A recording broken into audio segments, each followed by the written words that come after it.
Hello everyone, Tashi here. Today I wanted to show you some tips for cities in motion. For this demonstration, I am using the first scenario map, Berlin. I used the overlay tool to find a large concentration of blue-collar worker homes located near a blue-collar worker workplace. I figured it would be a good idea to put a bus route here, but I was wrong. As you can see, I have bus stops placed near each other to give complete coverage of this neighborhood. However, houses are not very densely populated in the first place, so this is a mistake. Even if the workers had decided to use my bus route here, the setup I have is not ideal. I have one long route, and instead I should split up into three separate routes. I should have one line for the neighborhood, a loop with a stop near the bridge, and I should have a separate route for just the crossing the bridge. And finally, I should have a loop on the other side of the bridge going to each workplace.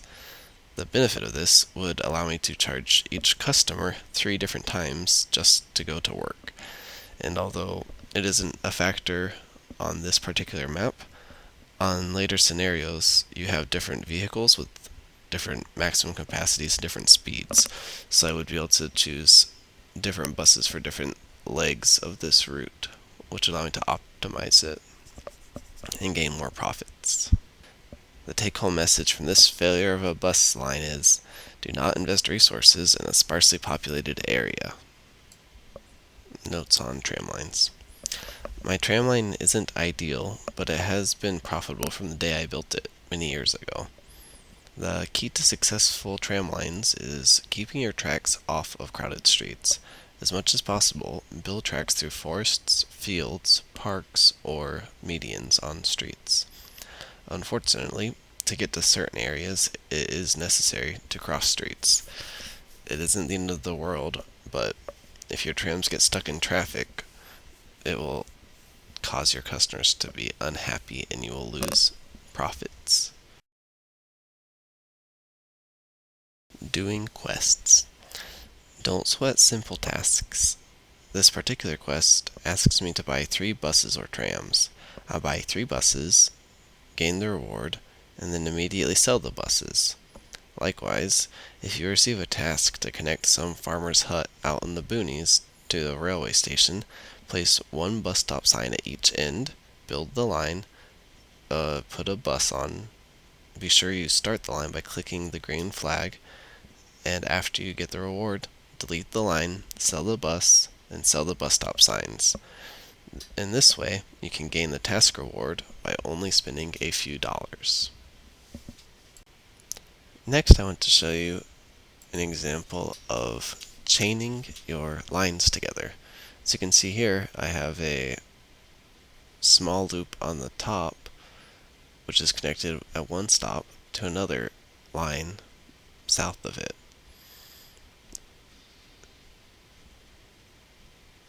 Keeping the lines short reduces waiting time at your bus stops, and it's more efficient to have 2 small lines with 1 bus each rather than 1 large line with 2 buses. The main reason is because you get twice as much money if a customer goes from the end of one line to the end of the other line. And the main purpose of this line is to feed the metro station. At each of your metro stations, it's important to have a bus line or a tram line to feed customers to it. Metros are your main source of money, but your other services will support them and increase your profits. This line, back in Berlin's heyday, was quite profitable. It was actually chained to the amusement park line, and there would be 100 customers waiting at each stop. Traffic was an issue, but I was also making around 300 profit on each of the buses. But As time goes on, people buy cars or switch to metro, or they start using the tram instead. So as time goes on, it's important to monitor your lines and ensure they are still profitable. If there's just no demand in the area any longer, the best thing to do is to delete the line and either move the vehicle to another line, which is profitable, or sell it and sell the bus stop signs as well.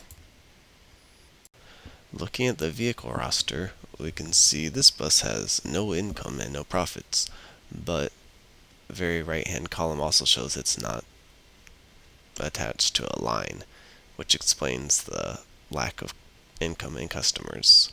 Using the vehicle roster again, I find my most profitable bus to check the line and see if perhaps adding another bus would increase my income. However, I see that there aren't enough customers waiting at the stop to merit another bus on this line.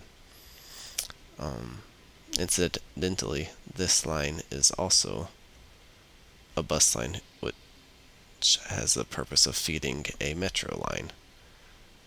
And as a benefit, the bus line is actually very profitable itself.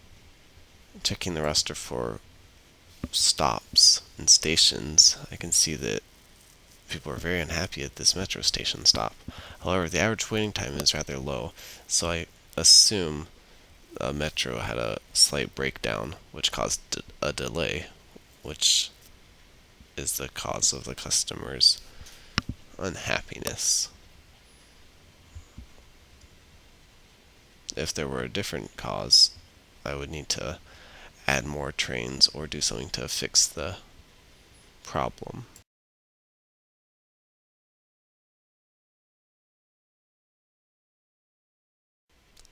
That wraps up this video. Hopefully, using some of these tips will enable you to build a profitable transportation system. Cities in Motion is hard to get started with, but a lot of fun once you can figure it out.